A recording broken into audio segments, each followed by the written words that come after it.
Hello, angels and all, and welcome to day 14 of our 365-day podcast Odyssey. And I've been talking for the last 4 or 5 days about peace and how peace can help us find our mission, our alignment with who we are, with our what we're here for. And peace also helps as a gauge, if you like, to find how close we are in alignment with our with our soul and with our purpose. So I talk about when we're out of alignment is when we're not living who we are. We're living someone else's life. It's something that I call oughtism. oughtism, which is doing what we think we ought to do rather than what we know we should. And when we're out of alignment, sometimes we don't even know what is true for us. And sometimes we do know when we stop and listen to that whisper, that quiet voice of spirit, but we refuse to acknowledge it, as I did last Saturday, and then crashed my car. Fallible human that I am. So one way of getting into alignment is being integrity. And integrity doesn't just mean telling the truth to other people or not telling lies. Part of integrity is telling the truth to ourselves. So, for example, if I'm not feeling very well, if I'm not feeling okay in some way, when I pretend that I'm okay, I'm fine. When I'm not fine, I'm shutting the door to progress. I cannot step into being fine or being okay or being peaceful. However, when I admit to myself, firstly, that I'm not okay, that opens the gate or opens the door to being able to become okay. When I don't admit it, I can't become any different. And then the next step, once we are able to admit to ourselves, I'm not okay, I'm feeling lonely, I'm feeling bitter, I'm feeling angry, I'm feeling sad, I'm feeling whatever, I'm really upset about this. If we can admit to that, and then the next step is perhaps finding a friend who isn't going to do any fixing, we don't want fixers, but a friend who will just listen and just be there. And if we can bounce, once we get the feeling outside of our body on, if you like, towards somebody else, or just write it down, it gets it out of our mind, it kind of helps the healing happen and the feeling dissipates. So one way of knowing how we are doing in terms of are we living our life, or are we living that of someone else's, or lots of other else's, is to do this little exercise. So there's 3 stages to it. The first stage is just imagine yourself walking into a room and there's a group of people there and they're talking about you. They don't know you're there, you're just watching. How do you feel when you know people are talking about you? What's the first thought? Do you think they're talking negatively or positively? Are they saying nice things or are they saying nasty things about you? What's the first thought? That's an indication of how close to your integrity or far away and living other people's lives. So that's the first step. What do you think they're talking positively or negatively when you know people are talking about you? The second step is you walk into a room, there's a group of people talking about you, they don't know you're there, and they're saying negative things about you. They're gossiping bad stuff. How do you feel? What are the emotions that come up? Are you feeling small or put down or abused or angry or sad or whatever? Most people will have something negative going on. Unless we're truly enlightened. We're getting there. So that's step 2. When people are saying something nasty about you.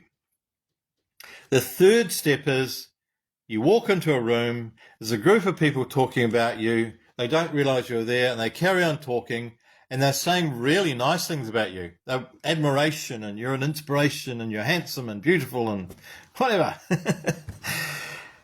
What do you feel?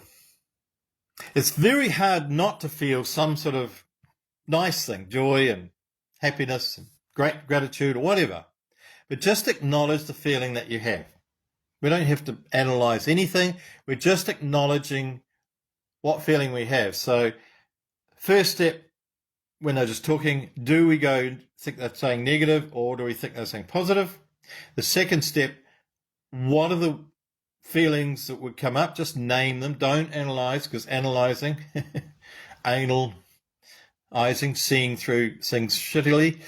And the third step is when people are saying nice things, what are the phrases that come up or the feelings that come up? So this is a little exercise you can do over a period of time. You might want to do it each week. So today, just after this, just sit there and be with yourself. And it doesn't matter what comes up. There's no judgment, because the only person watching is you. And, well, you're the worst judge of yourself, aren't we all? But just see...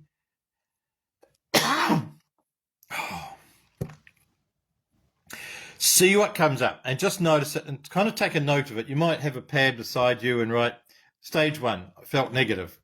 They were saying negative things. That's what I thought. Stage 2, I felt angry and bitter, or I felt sad. Stage 3, I felt joy and happiness or lightness. And write those 3 quick things down and then do it next week or next month. So do it several times in a row.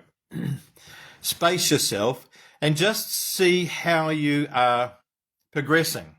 Because once you start doing the exercise, you'll become aware of your reaction to people in real life outside of the exercise. So you'll start noticing and you'll start becoming honest with, oh, that really hurt. Oh, that was nice.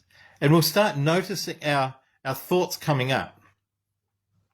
And as we notice them, that brings us more and more into integrity, because simply acknowledging, simply being aware, our awareness is the greatest factor in bringing us back into alignment. So when we start becoming aware of how we react to the world, we can then become true to ourselves and not be affected by the world.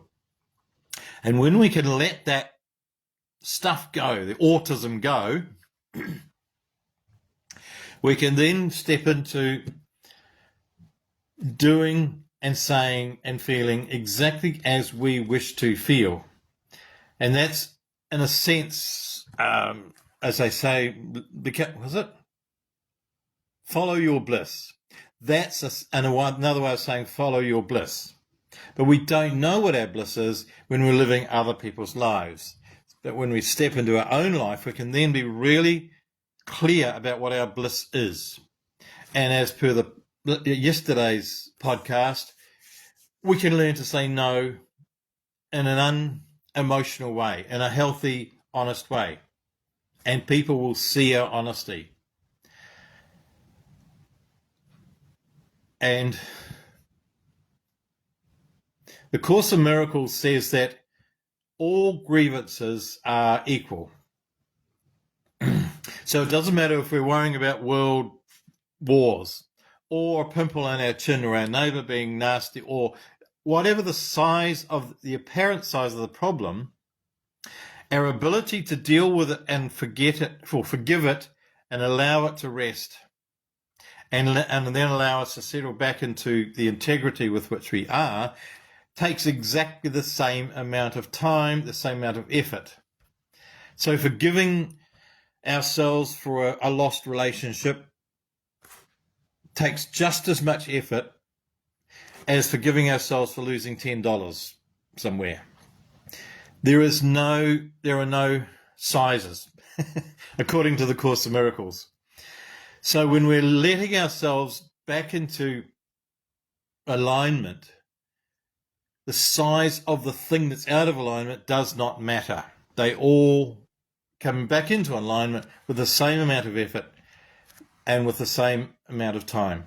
And in fact, can be anything, can be done instantly as we practice. So it takes practice and practice and practice. And each time we forgive, and we forgive this, and we forgive that, we forgive this. Each time we forgive ourselves, the process gets quicker and quicker. Just like learning to tie your shoelaces or drive a car, becomes quick and automatic eventually. So I'll leave you with those, and you can ponder how much autism you have. And then you can do the exercise on a regular basis, daily, weekly, monthly, whatever, and just gauge your progress. And every now and then you're allowed to put your hand in the air and then drop your hand down the back and pat yourself on the back. And so, I wish you the peace that letting go of autism brings. And I wish you an amazing day. I can't turn this off. It won't turn off.